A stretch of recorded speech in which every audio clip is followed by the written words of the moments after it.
La sorcière qui avait peur des chats. Il était une fois dans le petit village de Giverny, un endroit où les rues étaient emplissantes de fleurs et les maisons couvertes de toiles d'araignées. Les habitants vivaient en harmonie avec la nature et les secrets magiques qui les entouraient. Parmi eux, il y avait une sorcière nommée Éléonore, réputée pour être la plus puissante du village. Cependant, Éléonore avait un secret qui la rongeait. Elle avait peur des chats. Chaque fois qu'un chat passait devant sa maison, Éléonore ressentait un frisson glacial parcourir son échine. C'était une peur irrationnelle et inexplicable qui la faisait trembler comme une feuille dans la tempête. Cette peur était d'autant plus étrange qu'elle n'avait jamais eu de mauvaises expériences avec les félins.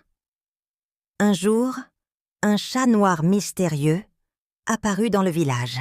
Il avait des yeux perçants et une allure majestueuse.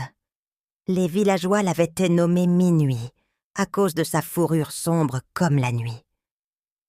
Éléonore, bien que terrifiée par sa simple présence, sentait qu'il y avait quelque chose de particulier chez ce chat, quelque chose qui l'attirait malgré sa peur.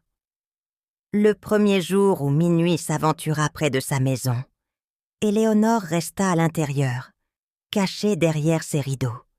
Elle observait le chat avec appréhension, se demandant pourquoi il la troublait tant. Elle se résolut à parler à sa voisine, Margot, une vieille femme sage qui connaissait bien les secrets de la nature. Éléonore. « Margot, tu dois m'aider. Il y a ce chat noir, Minuit.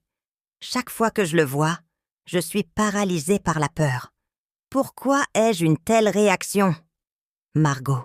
« Ma chère Éléonore, les peurs ont souvent des racines profondes. Peut-être y a-t-il un souvenir ou une magie ancienne qui en est la cause. Tu devrais chercher à comprendre d'où vient cette peur. » Encouragée par les paroles de Margot, Éléonore décida d'affronter sa peur. Elle savait que cela ne serait pas facile, mais elle devait découvrir le secret derrière cette terreur inexplicable. Un soir, alors que la lune était pleine et que le village était enveloppé d'une lueur argentée, Éléonore sortit de sa maison et s'approcha du jardin, où Minuit aimait se reposer. Le chat noir la regarda avec ses yeux perçants, comme s'il savait ce qu'elle ressentait. Éléonore. « Bonsoir, Minuit. Je veux comprendre pourquoi tu me fais si peur. » Minuit, comme s'il comprenait ses mots, s'approcha doucement d'Éléonore. Elle sentit son cœur battre la chamade, mais elle ne recula pas. Le chat s'assit devant elle et la regarda intensément. À ce moment précis, Éléonore ressentit une vague de souvenirs envahir son esprit. Elle se revit, enfant, jouant dans une forêt obscure. Elle se souvenait d'un vieux grimoire qu'elle avait trouvé, un livre rempli de sorts et d'incantations. Curieuse, elle avait tenté de lancer un sort de transformation. Cependant, quelque chose avait mal tourné et elle avait été attaquée par une horde de chats sauvages. Depuis ce jour, sa peur des chats s'était ancrée en elle. Comprenant enfin l'origine de sa peur, Éléonore sentit un poids se lever de ses épaules. Elle regarda Minuit avec une nouvelle perspective.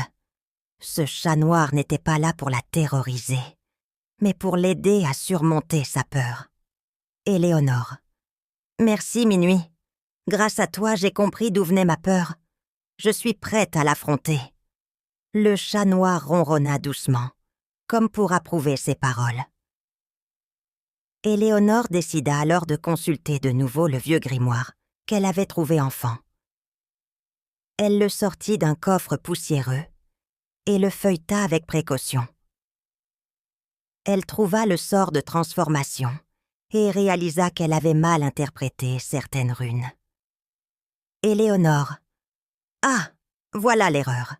Si je corrige cette incantation, je pourrais peut-être annuler l'effet de peur que j'ai créé. » Elle se mit au travail, utilisant ses connaissances accrues en magie pour rectifier le sort.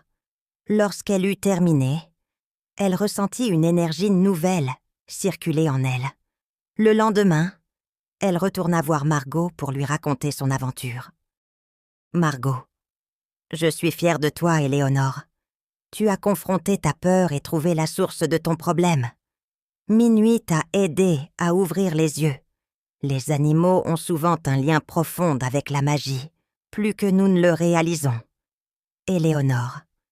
Oui, je le comprends maintenant. Je n'ai plus peur des chats. Au contraire, je ressens une connexion spéciale avec eux. » Les jours suivants, Éléonore commença à passer du temps avec Minuit. Elle apprit à l'apprivoiser et à comprendre ses comportements. Le chat noir devint son compagnon fidèle, et ensemble, ils renforcèrent leur lien magique. Les villageois étaient étonnés de voir la sorcière, autrefois craintive des félins, se promener avec un chat noir à ses côtés. Le temps passa, et Éléonore devint encore plus puissante, non seulement grâce à sa magie, mais aussi grâce à la sagesse qu'elle avait acquise en affrontant ses peurs. Minuit, quant à lui, restait toujours à ses côtés, un rappel constant de la force intérieure qu'elle avait trouvée. Et c'est ainsi que dans le petit village de Giverny, la sorcière qui avait peur des chats devint une légende. Elle apprit à ne plus craindre l'inconnu, à embrasser ses peurs et à les transformer en force. Les enfants du village grandirent en écoutant son histoire, inspirés par son courage et sa détermination. Éléonore et Minuit vécurent de nombreuses aventures ensemble, et leur amitié devint un symbole d'harmonie entre les humains et les animaux. Le village de Giverny continua de prospérer, baigné dans la magie et les fleurs, avec des toiles d'araignées rappelant les mystères du passé. Nous voilà arrivés qu'à la fin de cette aventure magique sur Raconte-moi une histoire. Nous espérons que vous avez apprécié cette histoire autant que nous avons aimé vous la raconter. N'oubliez pas de vous abonner à notre chaîne pour ne manquer aucune de nos prochaines aventures. Et si vous souhaitez soutenir notre travail et aider à la création de nouvelles histoires, vous pouvez visiter notre page sur Ko-fi à l'adresse suivante: ko-fi.com Nina's Bibliothèque. Vous trouverez le lien dans la description. Merci pour votre soutien et à bientôt pour de nouvelles découvertes.